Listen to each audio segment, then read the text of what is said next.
Okay, so good afternoon. Thanks everyone for joining the pharmacotherapeutic online lecture again. Today I will talk about the pharmacotherapy for hepatitis viral infection. All right, so let's go next slide.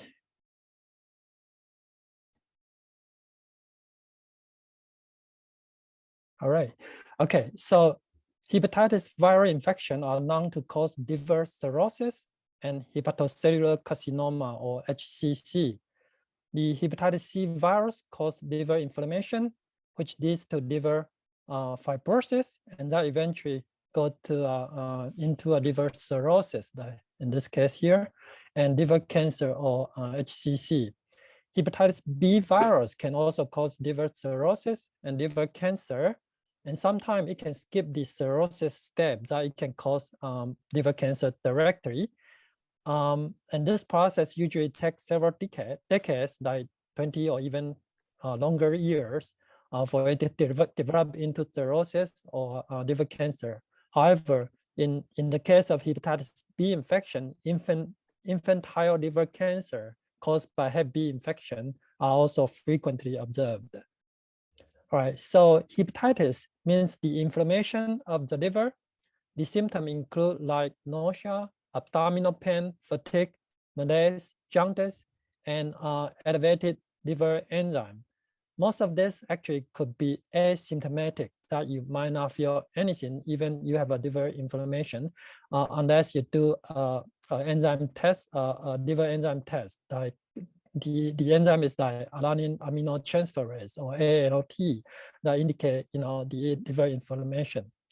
More than 50% of hepatitis cases are viral in origin, and other causes include like alcohol consumption, like certain drug can induce liver hepatitis, or like metabolic disease such as fatty liver disease or autoimmune disease or called autoimmune hepatitis.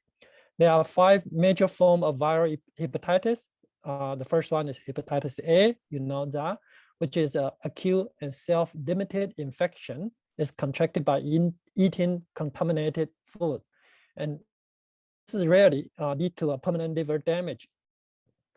The second form is hepatitis B, which can cause acute infection that can lead to a chronic infection.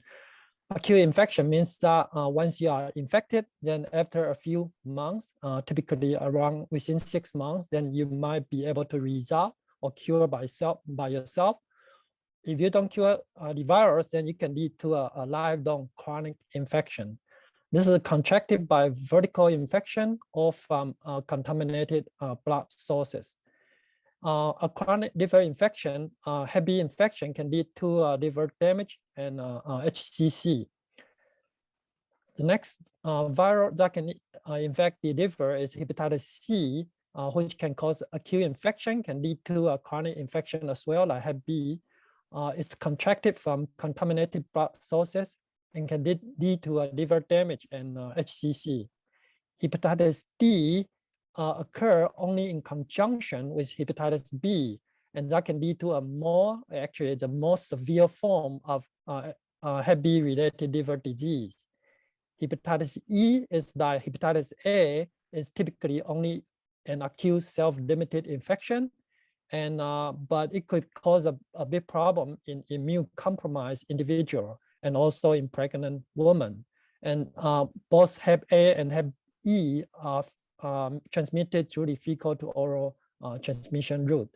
There are also rare forms of viral hepatitis like F and G, but they are rare. Okay. All right, so the chronic hepatitis B and hepatitis C infection is very serious, actually. It's astonishing that every third person on the planet are infected with viral hepatitis. About 500 million people are chronically infected with Hep B or C. About 1.3 million people die every year because of this viral infection. It's like 1 in every 30 seconds. And this is caused by about 350,000 are caused by HCV infection. About 880,000 people die because of HBV infection. globally, about 57% of liver cirrhosis and 78% of primary liver cancer are due to these two viral infections. 80 to 90% of liver transplant associated with HBV and HCV infection. The majority of those chronically infected are undiagnosed. This is a big problem. Most people don't know it because there could be no symptom. The Hep B and Hep C are often asymptomatic for decades. And a lot of time when you found out you have Hep B or Hep C, it could be because you were diagnosed with liver cirrhosis or liver cancer. That could be too late for the treatment of the viral infection. The sheer size of the problem is intimidating, as many people are chronically infected with viral hepatitis in 2 African countries, as there are people living with HIV and AIDS in the whole world. And you can see from this next table a comparison of HIV, HCV, and HBV infection. So these two viruses are actually much more deadly than the HIV, and the sheer number of people that are infected is astonishing. Now you can see in the US, the prevalence for HIV infection is about 1 million. For HCV, it's about 3 million. For HBV, it's about 3 million. So worldwide, about 35 million are infected with HIV, about 71 million double HIV infection for HCV. However, near 295 million people are infected with HBV infection.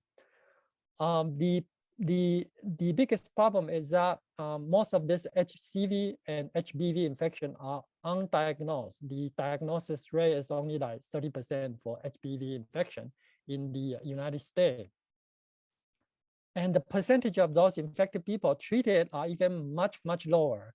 For example, for HBV, only about 6 to 10% of HBV infected individuals are treated in the United States.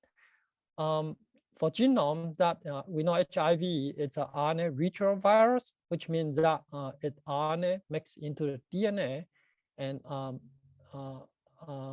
that is a retrovirus. Okay, and then for HCV infection, it's an RNA virus that it's RNA and then replicated into an RNA molecule, into a viral molecule. It then goes through the DNA pathway. For HBV, it's a DNA virus. However, it has an RNA intermediate that require a reverse transcriptase to make a DNA viral particle. And this is the rate of viral produced per day. You can see it's up to 10 to the power of 13. It's tremendous amount of virus that can be produced every day. The transmission are through infected blood, a needle or sex infection. The vertical transmission occur in HIV and especially in HBV infection. For each HCV is less prominent. About 5% of HCV infection are through vertical transmission, which means the virus was transmitted from the mother to the newborn. There are no vaccine available for HIV and nothing available for HCV yet. However, there are vaccine available for HBV infection. About 5.7% of global population infected with chronic viral hepatitis right now. Okay, so we're going to the HCV discovery to a cure. So the story of HCV cure is unique and it's monumental even in the annals of medicine. HCV is the only chronic viral disease that has been cured by therapy. Okay, the discovery of the first interferon-free cure for HCV has been called the most significant public health accomplishment of our generation. It led to millions of individuals being cured of HCV and the specter of chronic liver disease and liver cancer. All right, so this show you the Hep C virus was first discovered in 1970 by Dr. Harvey Alter and colleagues. It was found to be different from hepatitis A and B and was called at that time as non-A and non-B hepatitis. The genome was made by Dr. Michael Holden in 1989. An antibody test was developed at that time to screen for blood supply. And at that time, the non-A, non-B hepatitis was coined the name of HCV. All right, so Dr. Charles Rice established that HCV was the infectious agent that is responsible for the non-A and non-B viral hepatitis. And this was established in 1997. These three scientists were awarded Nobel Prize in Medicine in last year, 2020, but there are several unsung heroes of the Nobel-winning hepatitis C discovery as described in the reference article in Nature last year. The frequency with which HCV infection become chronic is in the range of about 85% of exposed person, explain the high prevalence of chronic infection.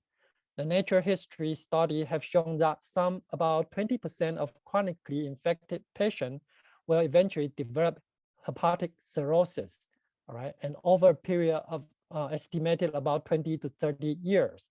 The chronic Hep C infection is the leading indication of liver transplant in the United States and also globally throughout the world. The Hep C infection not only can cause hepatitis, cirrhosis, and liver cancer, it also has many extrahepatic manifestations, including mixed cryoglobulinemia, B-cell lymphoma, type cardiovascular events, type 2 diabetes, chronic kidney disease, and many others, as described in this recent article published in New England Journal of Medicine. The evolution of HCV therapy is dramatic in the past decade. Interferon was the only agent available for HCV treatment since 1991 until 2011, when the viral direct targeting agent was first developed.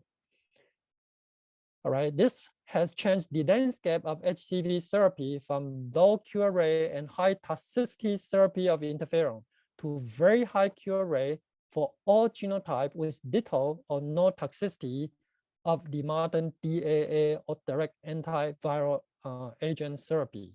This picture shows you the timeline for the development of each therapeutic agent for Hep C infection. And you can see that it's a lot of drug here, but I'm going to focus today's lecture on the like what Dr. Gartenberg has said, the latest and the greatest drug that's used for HCV treatment. And you can see that the cure rate rise from below 55% to now almost 100% or above higher than 95%. And it's pan-genotypic. You don't have to even measure the or analyze the genotype because the current regimen can treat almost every genotype. All right, so why do we want to treat HCV infection? And this is not just for the sake of public health, because HCV cure has been demonstrated to be associated with improved clinical outcome, including the decrease of all-cause mortality, decrease in liver-related mortality, decrease in liver transplantation, and decrease in hepatocellular carcinoma. However, the virologic cure does not protect against reinfection. There's no immunity. Once you are infected, even if cured spontaneously or by therapy, you can still be reinfected if you contact the virus again. So you have to be careful of reinfection. All right, so HCV is a member of the Hepatitis C virus genome with the belong to the Flavivirinae family, and it's an envelope virus with a positive sense single-stranded RNA genome about 9.6 kilobase. There are 6 genotypes based on genomic sequence comparison. The virus has been detected predominantly in the hepatocyte and occasionally in lymphocyte in vivo. The virus infects human and chimpanzee, the only non-susceptible host. Okay, so the good news is that there is no non-viral reservoir, and the viral genetic material does not appear to integrate into the human genome, unlike HIV and HBV. This picture shows the life cycle of HCV virus. The HCV virus attached to the cell membrane receptor, fuse with the cell membrane and enter into the cell cytoplasm. The viral particle gets uncoated the viral particle gets uncoated and the viral RNA, the positive strain viral RNA, gets exposed and started translation into a polyprotein polypeptide. This need to be processed into individual viral protein, and that can help with RNA replication, the viral RNA replication. And this is mediated by a viral RNA-dependent RNA polymerase. And then eventually that it can get assembled through a replication complex and then released into the outside of the cells. And these are the three steps that are the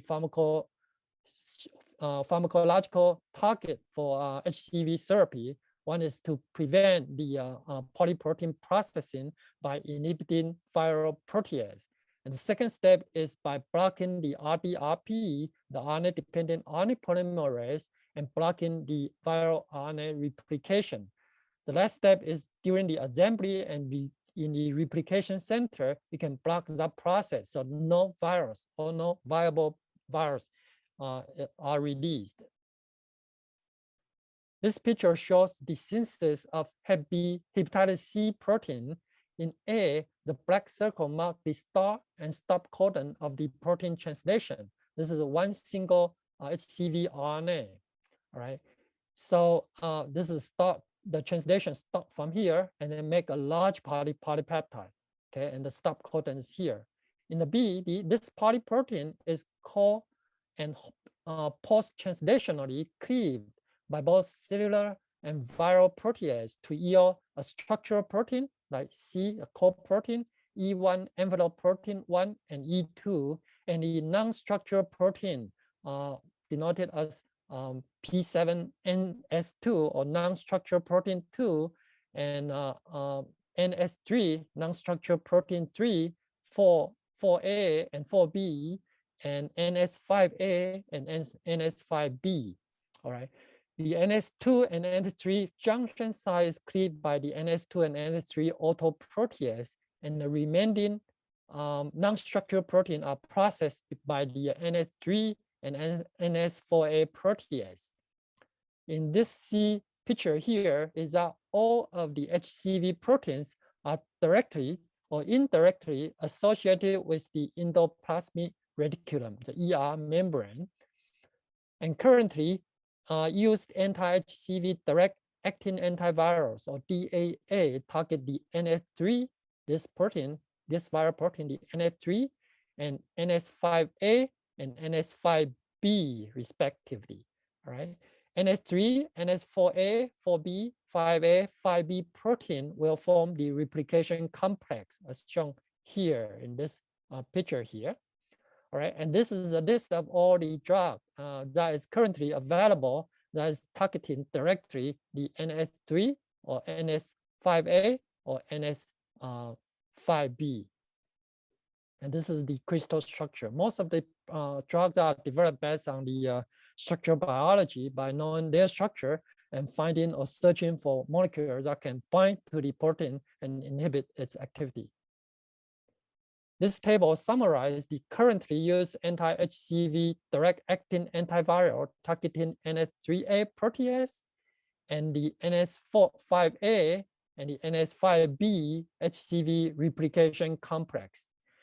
These three classes of DAA are distinguished by different suffixes. Okay, you can see here that, as you can see, that the previa, this denotes the viral protease inhibitor such as glecaprevir, grazoprevir, paritaprevir, simaprevir, valaxaprevir. So everything ends with previr is belong to this class that it can target the NS3, 4A protease, the viral protein.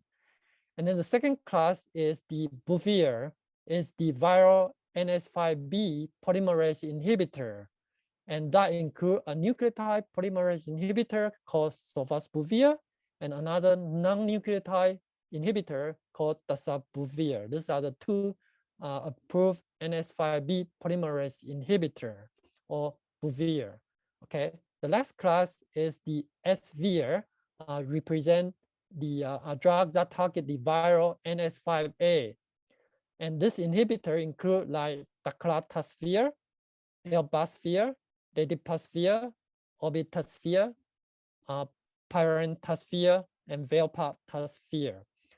All right, so I know there are a lot of drugs here, but I'm going to just tell you or ask you to emphasize your reading on the latest and the greatest drugs that are currently used today.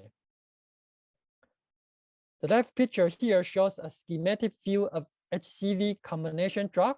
There are a total of 15 compounds are displayed in this circle. The colored link in the center visualize 13 drug combinations. So the drugs are used in combination. You don't use any of this drug alone because of the potential to develop drug resistance. This combination are summarized on the right panel here. The first two DAA are the boceprevir and tenofovir have been discontinued since they need to be used in combination with PEG interferon, and they have a lower cure rate, and they are genotype specific. It cannot be used on all genotype, and they have high toxicity, and they are much better therapeutic available now. So these two have been discontinued. The combination indicated by red texts are what are currently most important combination for Hep C therapy. This regimen are composed of anti-HCV inhibitor from different drug classes. So the first one is called Sovaldi or sofosbuvir, or SOF, that's abbreviation SOF. RBV means ribavirin. All right. So the first one that was, a PEG interferon free is using the sofosbuvir plus ribavirin for a certain genotype therapy. Okay. But later on, you found that if you use two direct-acting antiviral together, antiviral agent together, that is sofosbuvir plus ladypasphere or LDV, which is 5SA, NS5A inhibitor, then that form the drug called Havoni. All right, Havoni is also non-pan-genotypic. However, it covers most genotype, including genotype 1. And also genotype 2 in Asian country, and genotype 4 and 5 and 6 as well. And then we have Zaptier, but these are genotype specific, and Technivi, a genotype specific, Vikira of genotype specific. So these are less commonly used now. The most commonly used is the third generation therapy called Epclusa that contain two class of drug. One is sofosbuvir, the target of NS5A, the polymerase, and the velpatosphere, that target the NS5A. So this is Epclusa, and this is pan-genotypic. It can be used in all genotype and have a very high cure rate and have no toxicity. Basically, almost no people will experience any side effect except of fatigue, at the beginning of the therapy. The second pan-genotypic drug is called Mavire, and it composes two classes of the drug. One is glycaprevir, a protease inhibitor, or GLE, abbreviated, and pyrantosphere, or PIV. So these two are the most currently or commonly used pan-genotypic HCV therapy. Havoni might be cheaper. Sometimes it's still used if you are in a good, a right genotype.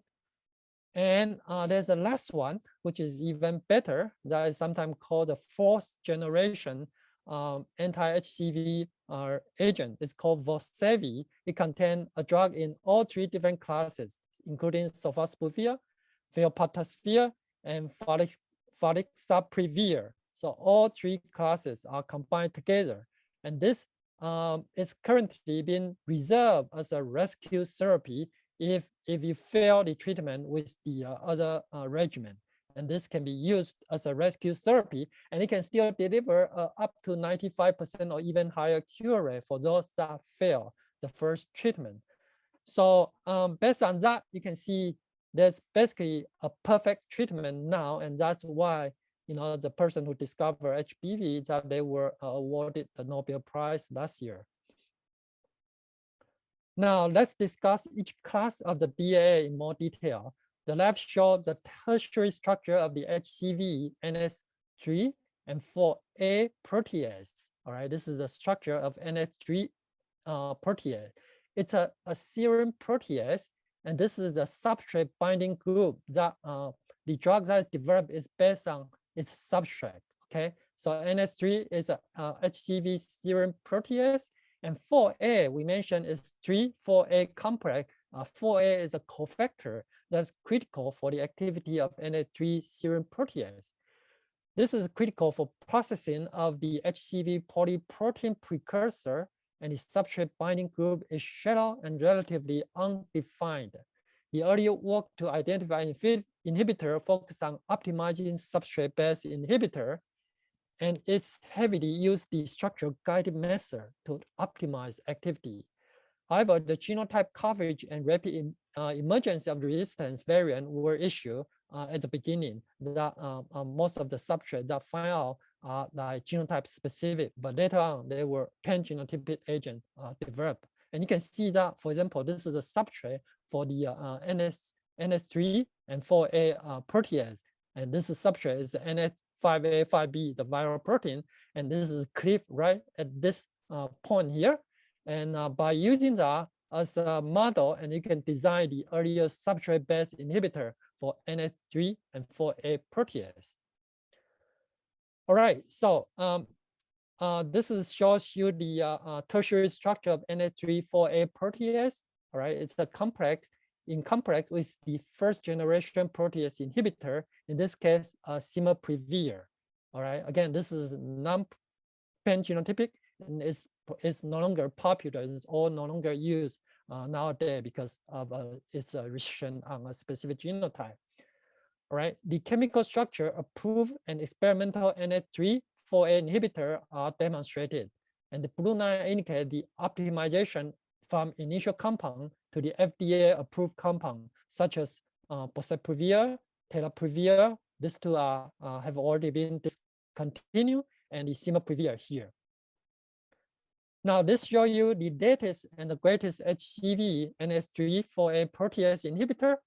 And the second generation protease inhibitor include like Grazoprevir and Pibrentasvir, like in this one here, are still genotype specific. So these two are not commonly used now. The only one that is commonly used now is the third generation protease inhibitor called Foxilaprevir and Glecaprevir. All right, so these are the two that are the most powerful agent nowadays. All right, this shows you the protease inhibitor activity by genotype. The only Glecaprevir and Foxilaprevir are highly active against all genotypes. All right, and even on the most difficult to treat genotype, that's GS3A, GS3 genotype. At the beginning, before this tool was developed, the genotype 3 were like, the only ones that are very difficult to treat. Now with the development of Glecaprevir and Foxilaprevir, that this is being overcome. Okay, so upon administration, this protease inhibitor would bind to the NS3, 4A serine protease complex and prevent the protease-mediated polyprotein maturation. This disrupts both the processing of viral protein and the formation of viral replication complex, and therefore preventing viral replication and function. The NS3 is the serine protease. 4A is the activating cofactor for NS3. We have mentioned that earlier. Now let's talk about the HCV NS5A inhibitor. NS5A contains an N-terminal amphipacid alpha helix critical for its targeting of the membrane, and 3 domain 1, 2, and 3, right? And this is the dimerization of the NS5A domain 1 dimer, and this is the target. That the NS5A inhibitor bind to the dimerized domain 1 and blocking the NS5A to exert its function. So the NS5A is a large hydrophobic phosphoprotein that is associated with virus-induced membrane vesicle. Domain 1 is a gene binding domain, and they form a dimer. is preceded by an N-terminal amphipathic helix that associated with the ER membrane. So it's a ER targeting signal. It plays an important role in viral RNA replication, assembly, and the complex interaction with cellular function. The small molecular agent were first identified by high throughput screening by seeing what kind of molecule can bind to this molecule and basically blocking the dimerization. The NS5A inhibitor bind to the dimerized domain 1, and it prevents the RNA from binding and disrupt the RNA replication. The inhibitor block formation of the membranous web and variant assembly. However, the early development, it shows that earlier version of this drug has no barrier to development of resistant variant, and also have a poor genotype coverage that make it difficult, or most of the first or second generation inhibitor are not pan-genotypic until later on. All right. So this is the mechanism of how NS5A inhibitor and protein domain structure are further shown here. The SP here is showing the signal peptide, and the AH is the N-terminal amphipathic helix. Right. The proposed mechanism of action of NS5A inhibition is that the inhibitor binding to the NS5A domain 1 dimer and prevent the HCV RNA binding. So you can see here in this cartoon here that the N-terminal helix bind to the ER membrane and bring the NS5A protein to the ER membrane and forming together with NS5B and other protein a replication, a viral replication complex. And this needs to bring the HCV RNA here by binding. The NS5A will bind or bring the viral RNA here for replication. However, if you have an inhibitor that binds to the dimerized domain 1, that will block this RNA binding. And this is one of the proposed mechanisms of how the NS5A inhibitor works in blocking the HCV replication. The tertiary structure of HCV 5A and 5A inhibitor, daclatasphere, is shown in this structure here. This is the NS5A dimer, and this is the inhibitor, daclatasphere, that's binding to this side here. All right, so this is the first generation inhibitor, and you can see that the structure, this is the substrate, the structure here, that's showing that it all contains a central core. You can see that this central core, and it can be asymmetric, like dendriposphere or daclatasphere, and the elbasphere, I'm sorry. This is the potency of this few approved NS5A inhibitor against genotype 1. So most of this were first developed by testing the activity on genotype 1. But later on, they have found that some of this has activity toward other genotype as well. For example, daclatasphere has a more coverage for different genotype. All right, and the latest and the greatest NS5A inhibitor are these two pan-genotypic inhibitor. That's called velpatasvir and pibrentasvir. All right, so again, this is the NS5A dimer, and they also have improved resistance to different, have high resistance barrier that they don't, once it bind to the viral protein, the virus basically killed quickly and they don't develop resistance. There are also improved resistance barrier, and their potency and approval status are shown in this table here, that both are approved, and as combo for example, velpatasvir is included in the combo drug called Eclusa and Vosevi, and the pibrentasvir is approved as a combo in Marire. Okay, and this is showing their potency here. This table summarizes the 6 approved NS5A inhibitor by HCV genotype, and only velpatasvir and pibrentasvir have high potency across all genotype and are approved as pan-genotypic agent in combination with other class of DAA. You can see that their activity against all different genotype of HCV. All right, so the last class of HCV, anti-HCV drug are the NS5B. Sorry for the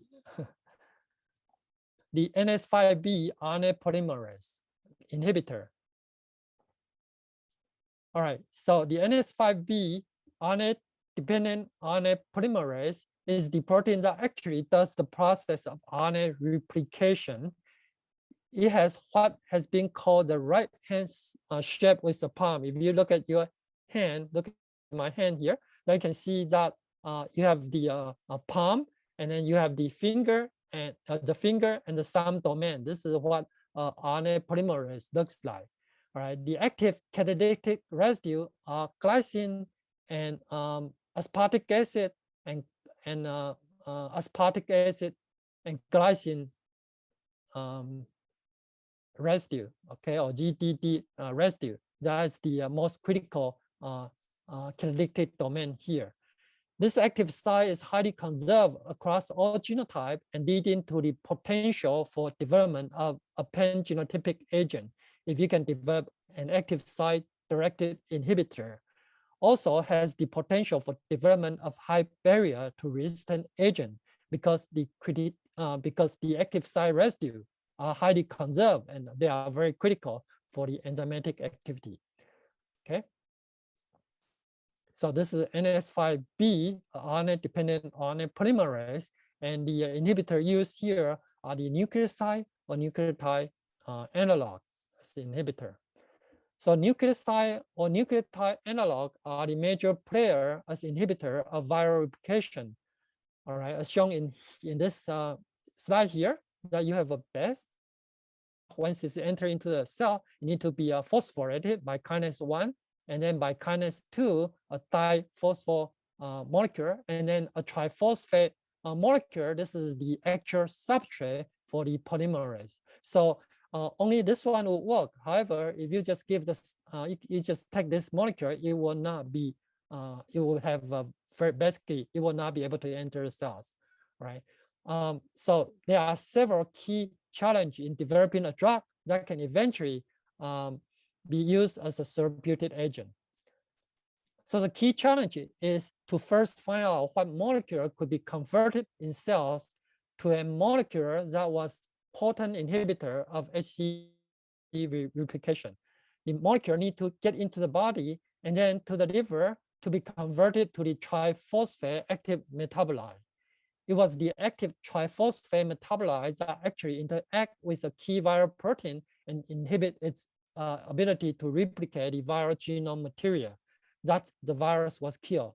The problem was that this molecule was not stable to enzyme or chemically, that it could not get into the body or into the cells because of its high polar characteristic, right? So the first problem was how to get this molecule into the body and to the liver. And so a Trojan horse was designed to mask the molecule to allow it to get into the liver. The next key challenge was to release the drug and let the army out of the Trojan horse. The liver first passed by metabolism is a trick to get the drug to the liver.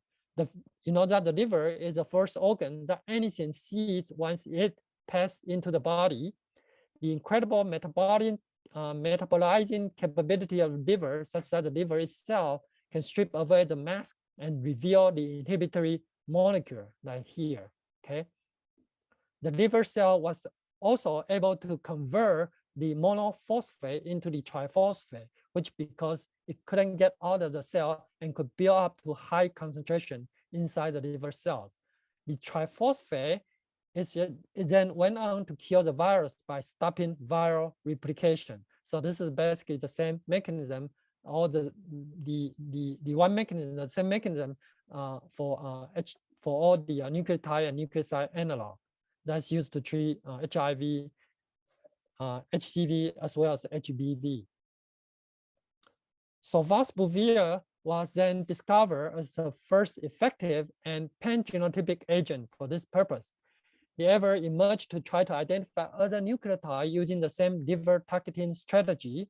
However, because of a variety of reasons, including the toxicity, pharmacokinetic issue and efficacy, eventually only sofosbuvir was approved. So sofosbuvir is this molecule here, and all this other was later not approved, not discontinued.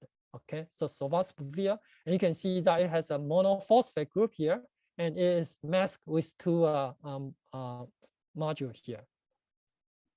And this is further shown here that prior to the discovery of sofosbuvir, a variety of nucleoside analog has been examined as anti-hepatitis C treatment, but this exhibit relatively low potency.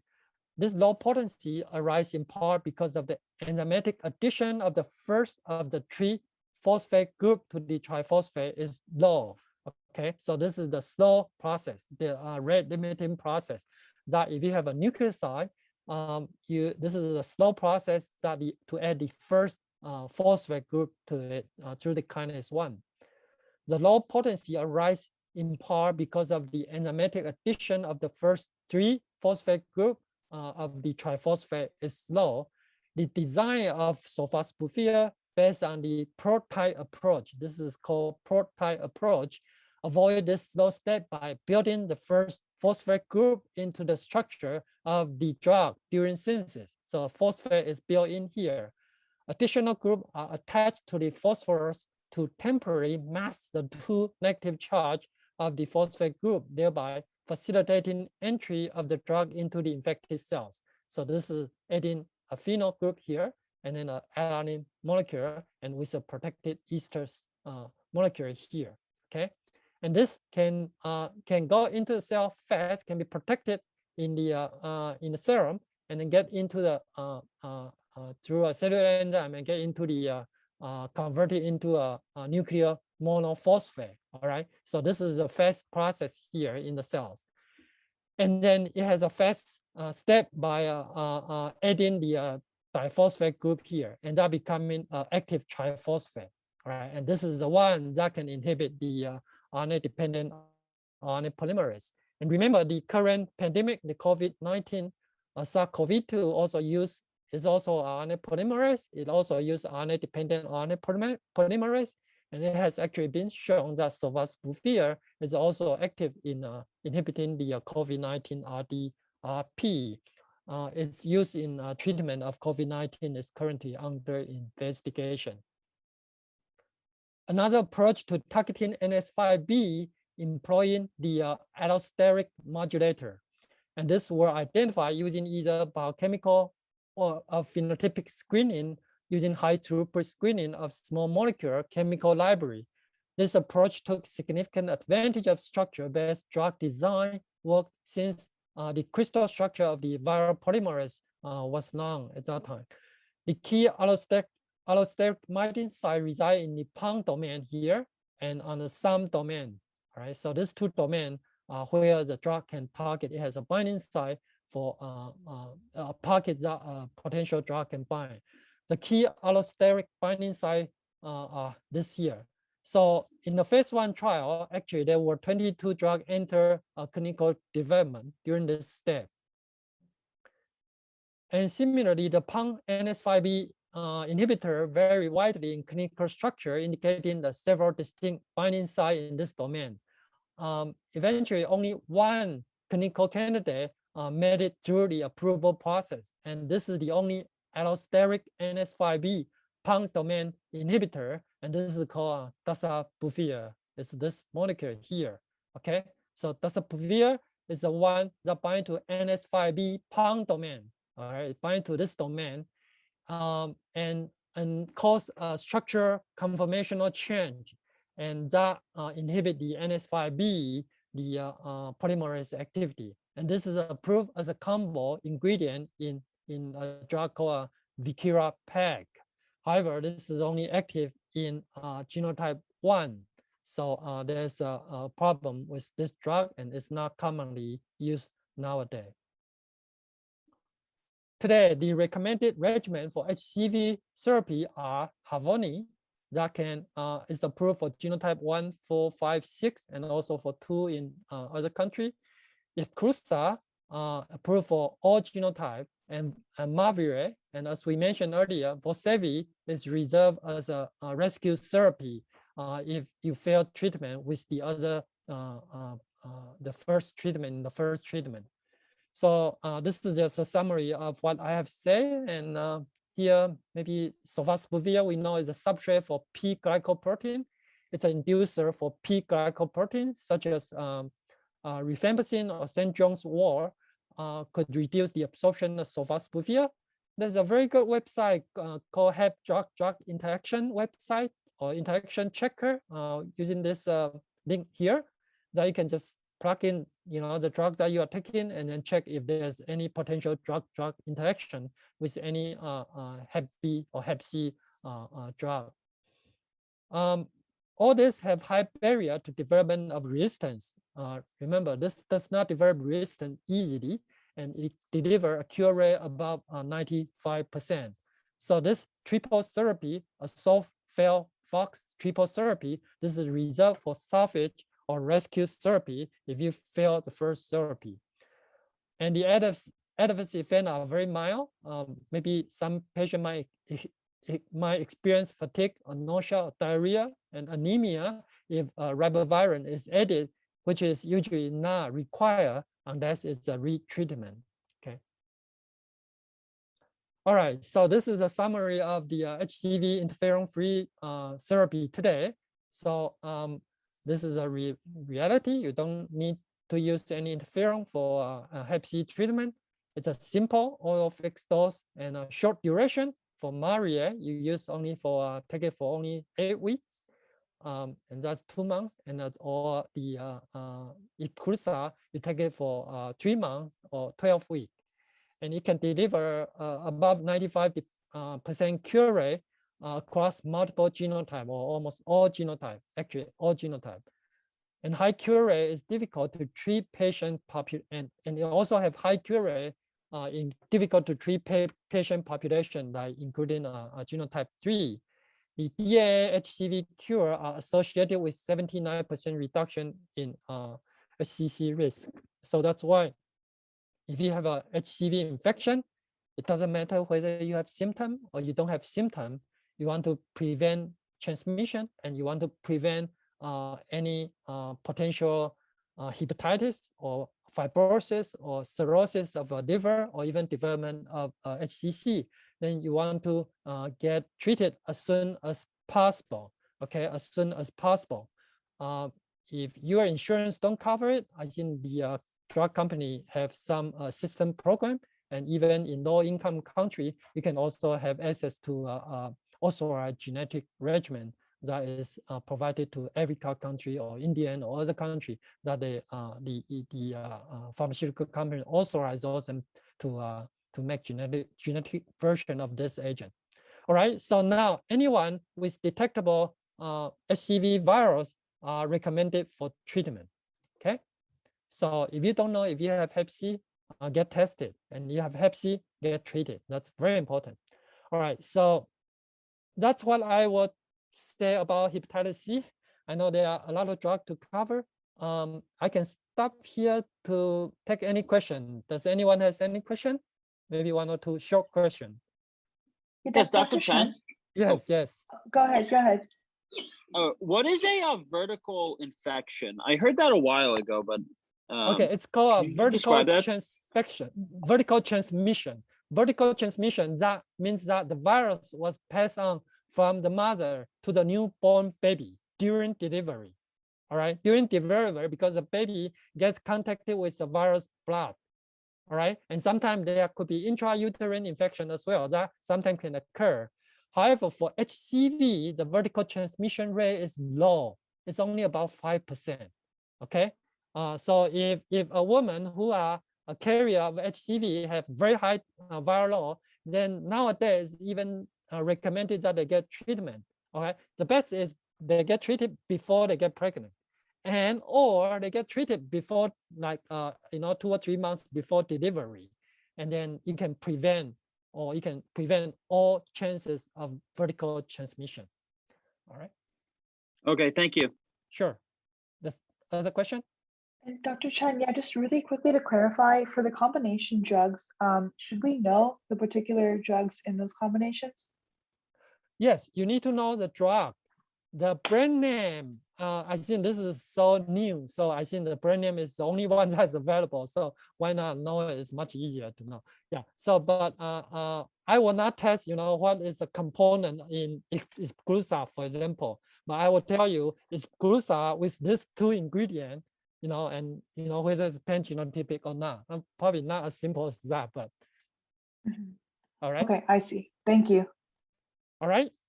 If not, then we're going to continue to a more complicated issue. That's for HBV. So as I mentioned, these are the two most terrible viral infections, even worse than the HIV infection. Although HIV gets so much,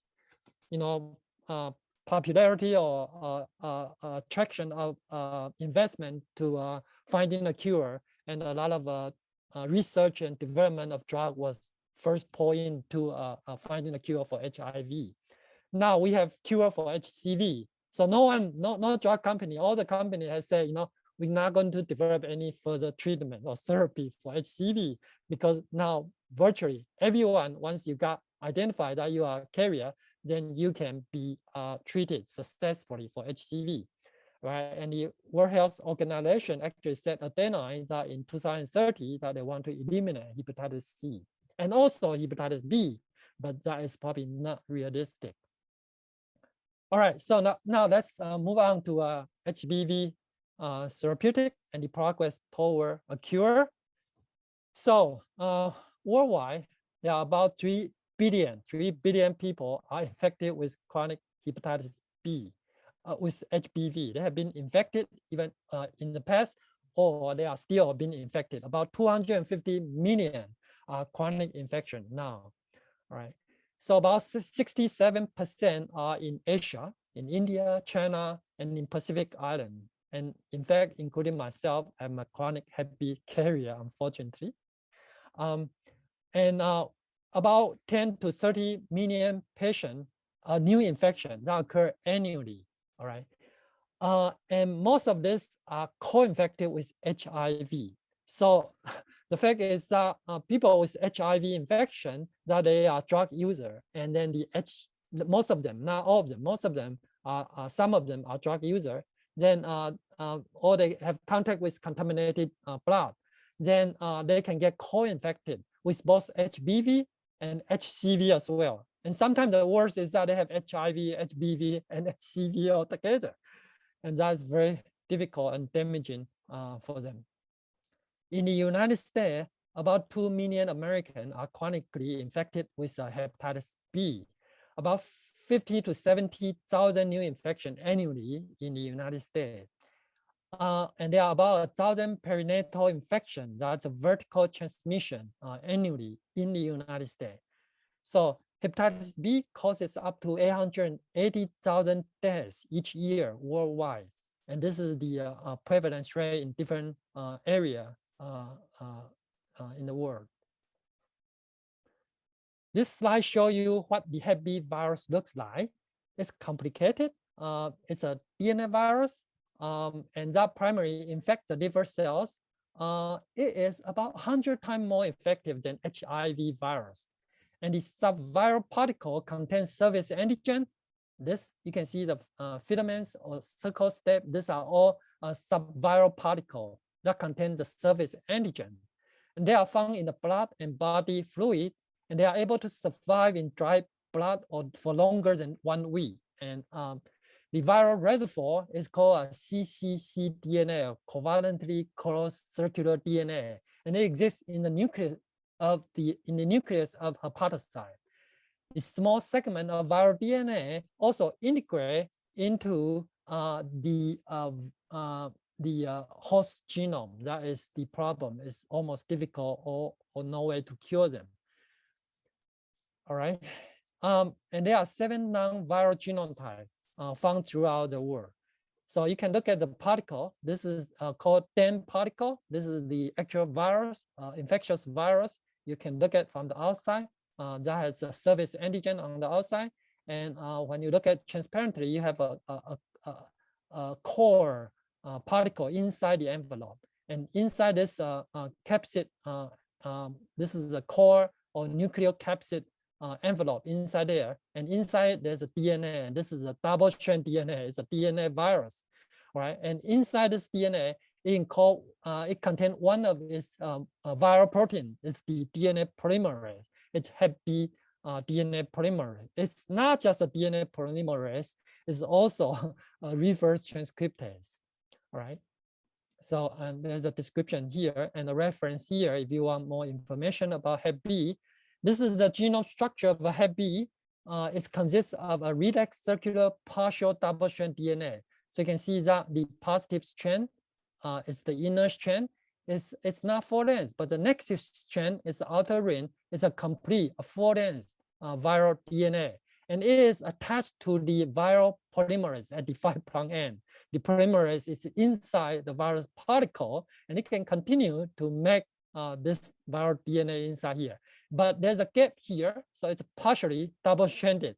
All right, and from this, it can, so this is summarized here. It's a redax circular double-strand DNA, a positive strand of variable length. This positive strand is a variable length. It's not a fixed length. The negative strand is a complete as an outer circle. The polymerase is covalently attached to the 5' end of the negative strand. The polymerase is for translating polymerase with reverse RNA, reverse transcription, transcriptase activity. The pre-S1, pre-S2, and the S are the for the surface antigen with N-terminal extension, or pre-S1 and pre-S2. The pre-C and C core protein, this is called core protein, encode this core protein, or pre-C becoming an E antigen, all right?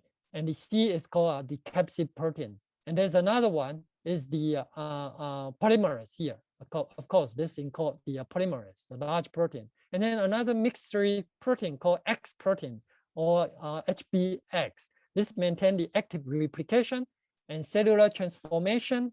And because it's a promiscuous trans activator, it can activate a lot of viral gene and a host gene as well for the purpose of viral replication. The whole genome contains 4 promoter elements, 2 enhancer elements, and 10 start site, translation start site. They encode 5 different messenger RNA, the pre-genomic RNA, core protein RNA, the pre-core RNA, the pre-S1 RNA, and the pre-S2, and the sRNA, and the xRNA. All right, and this is shown in further in this slide. I know this is complicated. We probably don't have much time to go in very detail. But let me try to go through this briefly so it can help you to understand the Hep B therapy nowadays. The virus gets infected into a hepatocyte through a cell membrane receptor called NTCP, or a sodium taurocholate co-transporting polypeptide.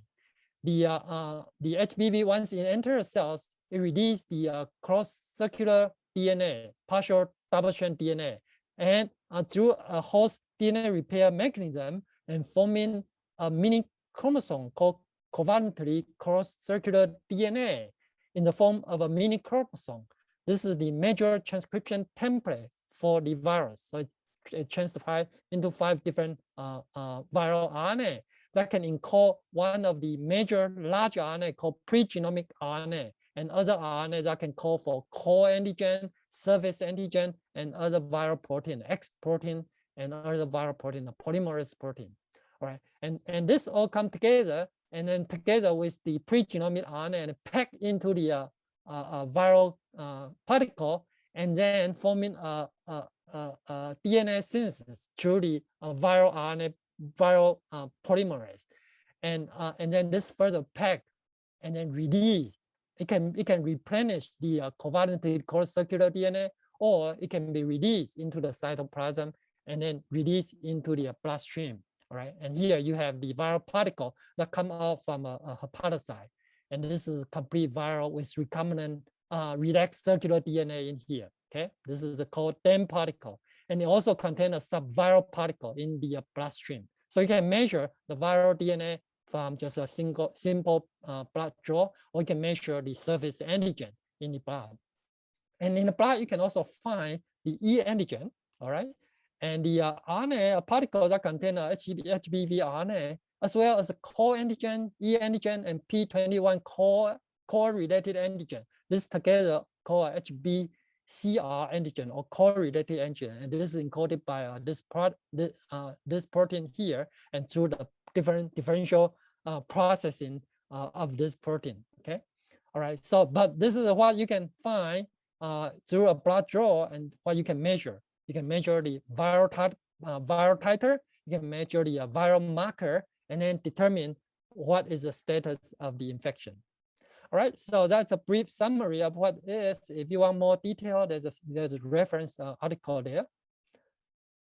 All right, so the outcome of Hep B viral infection is determined by the age of the infection. It's estimated that HBV become chronic in about 90%, very high, almost 100% of a person infected in the perinatal period. So for example, for me, I'm infected when I was born, and not just I'm infected, all my brother and sister are infected because of perinatal transmission. So it's run in a family. If the mother is a high viral carrier, then everyone is infected, and then their grandchildren are infected as well. All right. So it's important to block the vertical transmission, and we'll talk about that later. And if you are infected during the childhood or when you are adult, the becoming chronic infection rate would drop. Okay, drop to about 20 to 50% of children infected become chronic, and only about 5 to 10% infected adult become chronic. But when you are adult, if you are not immune to Hep B and you are infected now, then the chance of you have symptomatic infection that you experience acute hepatitis, it's much higher.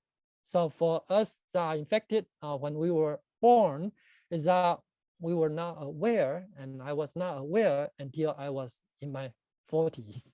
And that is happened to most people, that they are not aware until they have developed liver cirrhosis or liver cancer, and they found out, oh, they have hepatitis B infection.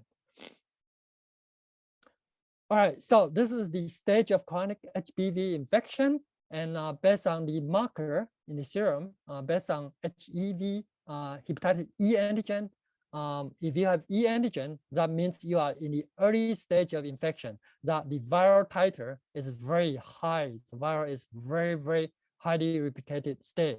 And at that time, in the past, it's called immune tolerance. The body seems to be able to tolerate the presence of this Hep B virus, and the liver enzyme ALT alanine aminotransferase are usually normal, means there's no minimum liver inflammation.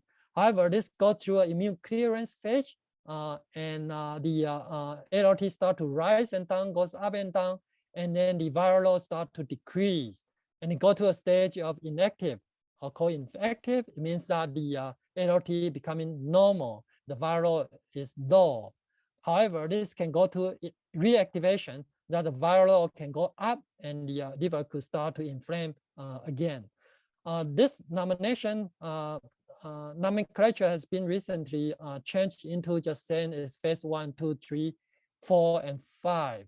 Okay, and depending on the E antigen status or anti-HBe antibody, and then the viral load level, and then becoming that, because it's now known that even in the immune tolerance state, the immune system has already been activated.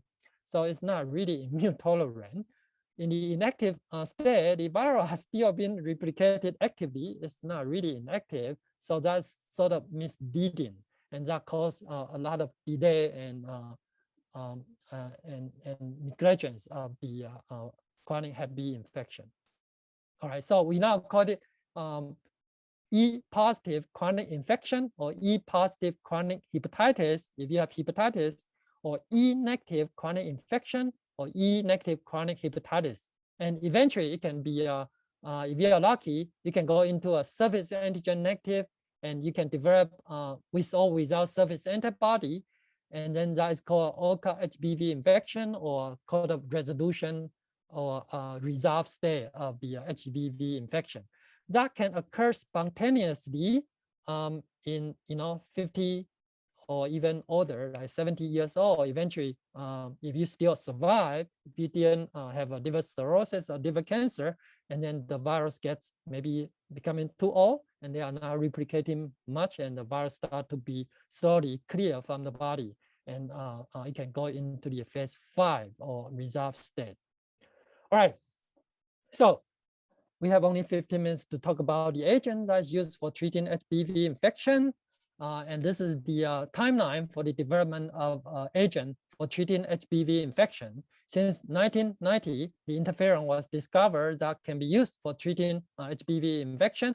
And then a nucleoside analog was developed to treat HBV infection. That includes the lamivudine, tenofovir,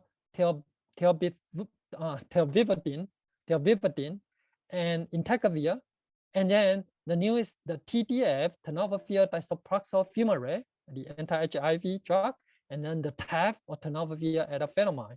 Okay, so these are the it's targeting the reverse transcriptase that is conserved between HBV and HIV reverse transcriptase. So these two are also being used in treating HIV. All right, and the interferon has also been developed into by adding PEG attachment to interferon and becoming PEG interferon.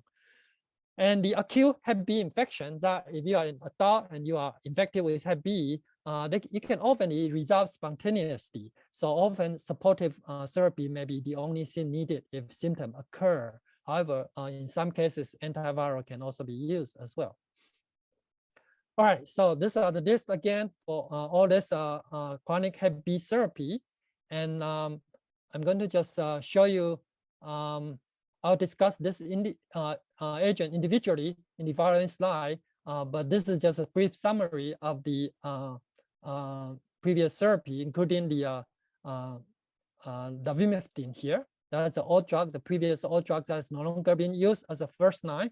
Lamivudine, 3TC, this is a deoxycysteine, NRTI. It's effective for HIV and HBV as well. It's safe for children even over 3 months of age, and can be used during pregnancy as well. It's a safe drug. It's been used for decades. And emtricitabine that you heard about, that is in use in combination with TEF or TDF for HIV prophylaxis. And this is a fluorinated 3TC. It's derived from lamivudine, and it's effective for both HIV and HBV. Tenofovir is a diester prodrug of tenofovir dipifoxal, and this is a deoxyadenine NT, a nucleotide reverse transcriptase inhibitor. It has a better resistant profile than the lamivudine and emtricitabine, and no benefit for HIV because of renal toxicity, because it's used at a high, it was tested at a high dose for HIV. So this is not approved for HIV. Telvivudine or DT is a deoxycysteine analog. It's more effective than 3TC and ADV for Hep B. It's not approved for HIV. Or this drug can cause significant resistance. That's a problem, that they are not used as a first-line therapy now, and they are not commonly used at all. If you have been using this, then you probably better to switch to a later, a newer drug that has a high barrier of resistance, so you don't cause development of a resistant variant. And you can see that up to 65% of resistance, a patient who are treated for 5 years can develop resistance to this older generation drug. All right, so this is a brief summary of the PEG interferon. So there are two available, the most commonly used is Pegasus, okay, Pegasus. However, this, because of the low cure rate and higher toxicity, this is no longer popular. It is still sometimes used because it delivers a higher so-called functional cure rate, as a loss of surface antigen, but because of side effects. So whether you want to try this or not, it's a trade-off. But here are some summary of the use of PEG interferon in treating HBV. All right, so the first preferred oral antiviral is called entecavir. So this is a cytopentyl guanosine. It's a guanosine analog. It's a nucleoside reverse transcriptase inhibitor. It's a competitive inhibitor that can inhibit all three functions of HBV DNA polymerase, including the base priming, reverse transcription of the negative strand, and the synthesis of the positive strand of HBV DNA. It has a very high barrier to resistance, less than 1% in 5 years. So the more frequent lamivudine refractory patient. So if you have been treated with lamivudine and then you develop drug resistance, then you should not use entecavir because of this high possibility of developing resistance. For adult, it can be used for adult and children 2 years and older. It has a weak anti-HIV activity, but it's not approved for HIV, HBV co-infected patient. And it's not been approved for pregnant women as well. So it's already active. You have to take it with an empty stomach. It's widely distributed. It has a long half-life. It's eliminated through the kidney. And for a patient under renal kidney dialysis, that you need to reduce the dose. The common side effects are headache, fatigue, dizziness, nausea, high blood pressure, and decreased kidney function. There are potential severe side effects, including hepatomegaly, lactic acidosis because of buildup of lactic acid, and hepatic steatosis, and liver inflammation if the medication is stopped. So, but usually you can take it for decades, for many years. So for me, I've taken entecavir for about 10 years, and later on I have switched to a TEF and to a TDF and TAF. Okay, so this is a molecule entecavir. It's again, this is a nucleoside reverse transcriptase inhibitor. All right, so tenofovir, you heard about tenofovir already on the HIV drug. So this is just a few summary of the property of tenofovir. It's an adenosine nucleotide analog, so it has one phosphate group here already. It belongs to the class of acyclic nucleoside phosphonates. So tenofovir is phosphorylated in situ to the active tenofovir diphosphate, or TFV-DP diphosphate. It's an analog of 2-deoxyadenosine triphosphate. Tenofovir diphosphate inhibit human HIV and HBV DNA RNA-dependent DNA polymerase. It remains resistant to lamivudine and entry-cytopin-resistant mutant. So if you have been treated with this earlier drug and develop resistance, then tenofovir is the one to choose. So tenofovir DP is a poor substrate and inhibitor of the mitochondrial DNA polymerase. So it doesn't have much mitochondrial toxicity, but still you have to look out for that potential side effect. You can experience muscle soreness. The TFV is a diion with poor membrane permeability and low oral bioavailability. So you cannot just give a patient this drug, it won't be absorbed. So this drug has to be modified into a prodrug. And the modification, first one is TTF by adding the two called TTF disoproxil fumarate. This is a prodrug of tenofovir. Increase the cell permeability and increase the oral bioavailability.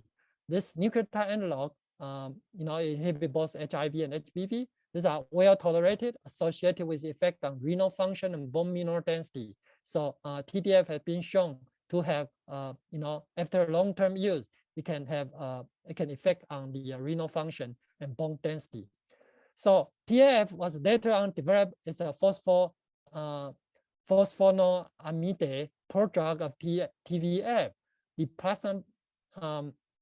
So I'm going to describe the TAF in the next slide here, for the sake of time. And here, the reason for TAF is to reduce the off-target exposure of TTF, particularly to the bone and kidney. And there are potential side effects listed here. All right, so this is the mechanism how TAF is working. Is you take the TAF from plasma into a hepatocyte, and that is cleaved by the CAT-T enzyme by removing this phenol group, and this can get cleaved again into a TFF in the hepatocyte in the cells. All right, and this can get phosphorylated into a TF tenofovir disophosphate. All right, and this is the active compound that can inhibit the RDRP. All right, And this is further summarized in this cartoon here, that you cannot just take tenofovir because it does not get absorbed. You have to take prodrug TTF or TAF, and TAF because it can, most of this can go into the hepatocytes and without systemic metabolism. So you get a less low plasma level, 90% low plasma level of TAF than the TTF. So that's why the TAF can be used at a lower doses. Okay. All right. So this summarizes the relative efficacy of approved Hep B therapy. So we have for the E positive, you want to try to reach the DNA undetectable level. Can use entecavir or tenofovir, the two first line agent, and can reach to 60 to 70 to 80% efficacy. You can reach about 20% to E seroconversion, that's E antigen loss, and then followed by E antibody development. But you still have a chronic Hep B. And then the ALT normalization, that you can resolve the hepatitis about 70%. And however, the surface antigen loss, that is the cure or functional cure of the Hep B infection, is extremely low. You can see that only about 2% or less. All right, and it's similar for E negative patient. All right, although it can reach the HBV undetected level at a higher percentage because of the viral load is already low. All right, so the challenge to achieve a cure of HBV is that because of the existence of viral genetic reservoir in the hepatocyte, because of the cccDNA, and also because of the integration of viral transcript into the host genome and the viral host immune control or immune exhaustion, that the patient after decade of hosting the virus in the body, there's an immune exhaustion. And the multiple phases of disease are not completely understood yet, and the various patient population. Those are the problems. So this is a current approach that all the company, or most of the company who have been developing Hep C cure, now they switch gear trying to find a cure for Hep B. And you can see that these are all the different approach. You can develop a better antiviral approach by targeting the using a better nucleotide analog, or you can use RNA interference, or capsid modulator, or better nucleotide analog. Or you can inhibit the viral entry by targeting the entry the membrane receptor. Or you can try to cure the hepatocyte by using the immunomodulatory approach by using the other immunity modulation. Or you can try to use including the immune modulation like PD-1 or anti-PD-1 antibody. All right, so these are all the different experimental HBV cure strategy. There are many, many of them now. Okay, and hopefully next year or a few years later, we'll be talking about all this drug here with this new development, hopefully. All right, and now about Hep D, there's one drug that has already been approved with hepatitis D treatment. And as we mentioned, the Hep D is the most severe form of Hep B and Hep D co-infection. The Hep D requires the presence of Hep B infection because it uses part of the Hep B surface antigen as its molecule for it to form its viral particle. So it only infects patients who already have hepatitis B. All right, so there's only one drug that's approved now called bulevirtide. And there are others called like lorenfanadib and or NAP, a nucleic acid polymer, that are under development now. So this approved called bulevirtide, or with an other name called Macutex. This is only conditionally approved in Europe. It's not approved in the United States yet. So I'm just going to put this up here for your reference and see how this is blocking the HBV infection in cell culture and block the HBV entry receptor, the NTCP. This is the target for Macutex or bulevirtide. Okay, and it's active against both HBV and HDV, and its use in HBV is also being evaluated now. All right, so we are just on time. I'm sorry for maybe a little bit rush at the end, but I'm glad I'm able to describe everything about what we have today about the anti-HCV drug. And this is a summary list of, purple is the best color this year now. So you can see that all this are what is most important that you want to try to memorize, or at least you know what they are when they are mentioned, okay? And the HBV drug with this first-line agent, the ETV, entecavir, TTF, and TAF, and there's one HDV drug, whatever type. All right, so with that, I will end here, and I will open up for question. Anyone who have any question, just feel free to unmute yourself and just speak up, and I would be happy to see your face as well if you want to share your camera. I'll stop sharing now. Any question? Dr. Chen, Yes. just to clarify on that last slide that we were just on, should we just know the purple drugs then? We don't have to know the names of the ones in blue? I would say those purple drugs are the ones that I would emphasize on your study. So know those first, and obviously the other are simple, right? So they have the same suffix, they have the same mechanism of action. They are just probably not the first-line agent now. But at least when you see them, I would say when you see them, I want you to know what they are. Great. Okay. Thank you. All right. Any other question? Dr. Chen, can you go to Yes. slide 38? Slide 38. Okay, I'll Yeah. share again. Okay, sorry. No problem. 38. Okay, let me see if I can go to slide 38.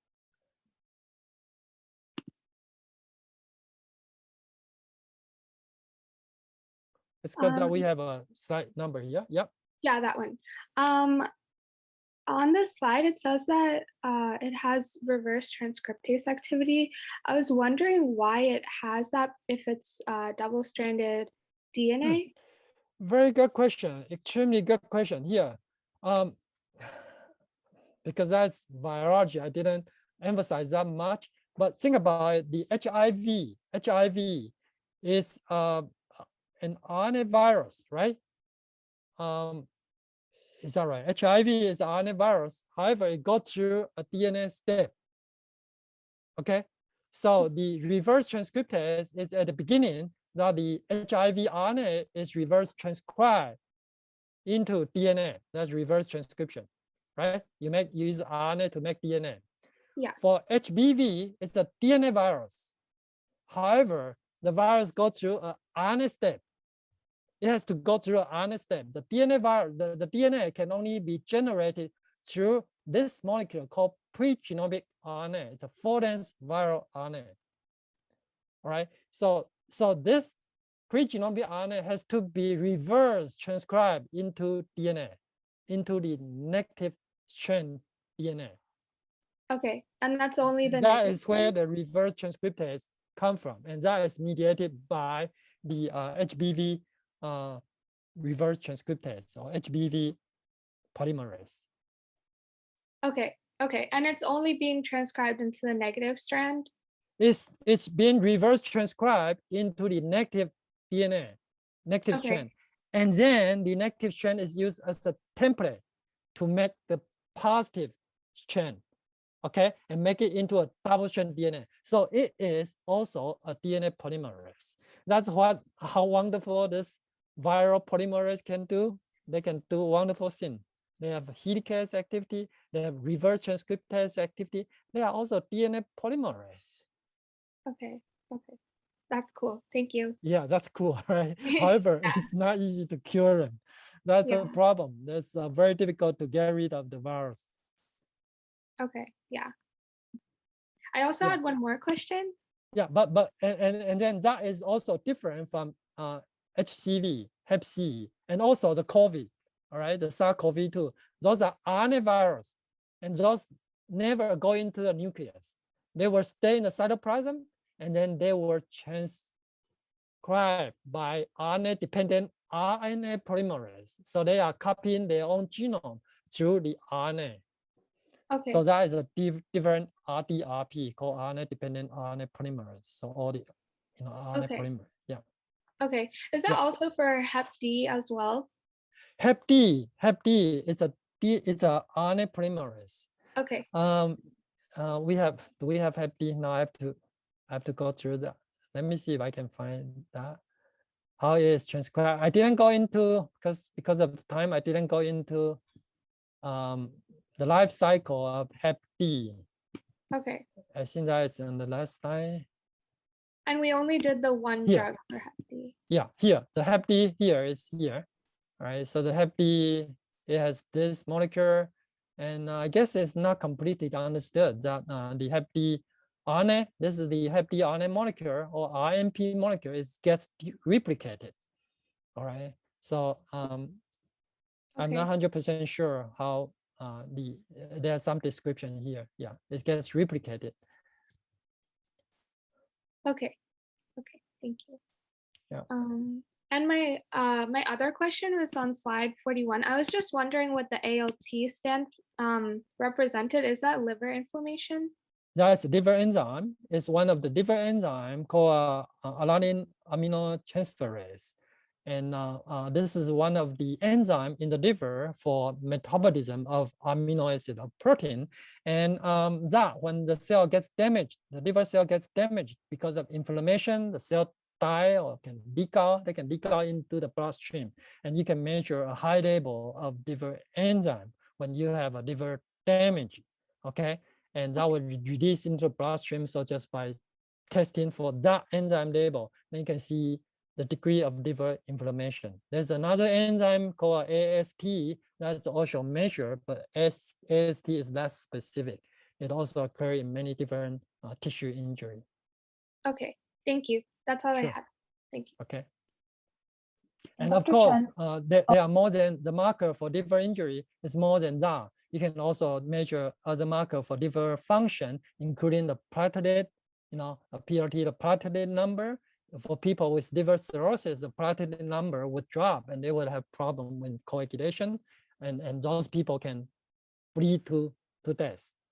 They can have like varices, and they can have a rupture of the blood vessel, and then they can suddenly, bleed to death. Yeah. We have another question. Yeah, I'm sorry, I didn't mean to interrupt you earlier.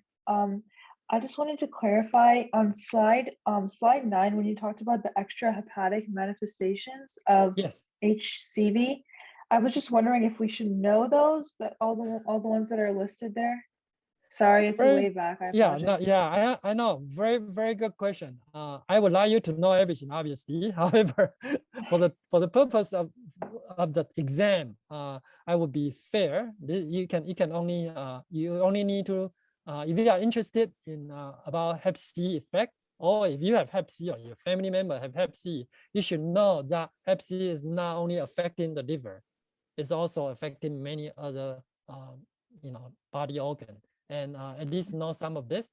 A lot of people have this that can cause a kidney problem, and B-cell lymphoma is also one. Yeah, but this is just a beautiful picture for you to see. Its effect is many places. Okay, makes sense. Thank you very much. Appreciate it. Sure. Any other question? Is this like overwhelming? Hopefully not. For your study, I would say that try to focus on those therapy that we talk about. Okay, and if you know the what drug is used to treat HBV Hep C, then you want to know what is HCV, and the mechanism of those drugs. What's the target? What's the mechanism of action? You also need to know that. Yes. Andrew, you have a question? Hi, professors. Yes. I was just curious, have there been any latest developments for, I know there's no cure, but for Hep B, hepatitis B? So if you look at the slide that we have, the last slide, yes. I don't know how to directly go to that slide, but I think there's a shortcut for that. But anyway, so that I listed all the newest and the most promising development, but Latest and greatest. unfortunately, no. The simple answer is no. That the latest is the TAF, is TAF, and that is because they found out in HIV study that this drug is also effective in treating Hep B, and in fact they treat those patients, the co-infected patient, with HIV and HBV, and they found out not just HIV viral load drop, but also HBV viral also drop. So they know that it's also effective in the HBV, and therefore they can develop and be used alone in treating Hep B infection, just Hep B infection. Still no But cure though. beyond that, there's none yet. However, there's a very good vaccine available. So vaccine is one that you want to make sure if you are not infected. If you don't know whether you are infected, then get screened. If you are infected, then if you are not infected, then get vaccinated. So you are protected. And if you are infected, make sure you get monitored and get treated as soon when it's necessary. All right. Now I'm glad to see it's manageable, but still, hopefully there's a cure soon. Exactly. And the problem now with the management is that you have to take the HIV, you have to take the anti-HBV drug basically lifelong. There are some people that can cure eventually after taking 10 years. You may have like 10% chance of loss of surface antigen. Right now, the standard is that if you lost your surface antigen, that you are functionally cured, because the virus of coming back is, the chance of virus relapse is pretty low unless you are under immune suppression therapy, for example. So now the hope to cure or to completely eradicate cccDNA is still low. The hope for that is still low. So the current aim is to aim for increasing the rate for loss of surface antigen. So you don't have any detectable virus in your blood, and then you don't have any surface antigen. That means even if there's any cccDNA or integrated DNA in the host cells, they are not activated. They are suppressed. They are not even transcribed. So so the chance of the relapse is low. I was doing a blood culture at work. Yes. And I accidentally pricked myself, needle. Ooh. And the patient had Hep B. I never did as much Hep B research in my life after that. So, but now you have to be careful. Did you get tested whether you got infected? Yeah, I did. No news is good news. So thank God. No news is good news, and you know how very valuable lesson of welcome to healthcare. And in fact, this still occur nowadays to you, right? And in fact, in 40 years ago, when this was first discovered by Dr. Bloomberg at Hep B Foundation, at that time at Fox Chase Research Institute, is that he has a technician and who worked just like you, who just trying to draw blood from a patient, and then he got needle stick by the contaminated needle. And they were testing for Hep B surface antigen for the Down syndrome patient, and they checked all the Down syndrome patient has a protein peak surface antigen there. And they saw that was the antigen for Down syndrome. And then the technician who do the experiment just admit to the investigator saying, I just ran another blood test on my own serum, and then I have that same peak, and I don't have Down syndrome. and the fact is that I got a needle stick because of a contaminated needle. And then not only that, he has jaundice, he has acute hepatitis. And so they were about to write a paper saying that this is the novel antigen, the novel marker for Down syndrome. And then eventually they said, no, that was wrong. They take that back right away and discover it's a surface antigen for hepatitis B. And all the patients who are in the Down syndrome that they tested all have the Hep B infection. Yeah. I hope they find a cure soon. Yeah, so hopefully they will find a cure soon with the effort that they put into HIV, to HCV, and to COVID. Now it's time to put all the effort into HBV. You can see that there's only There's only nucleotide analogs that has been developed, and there are so many targets available now, and there are so many unknown about the virology of Hep B. Has not been studied yet, and it's been 5 decades. Yeah. Okay. All right. So with that, I think I will end here, and thank you very much, everyone, for attending this lecture.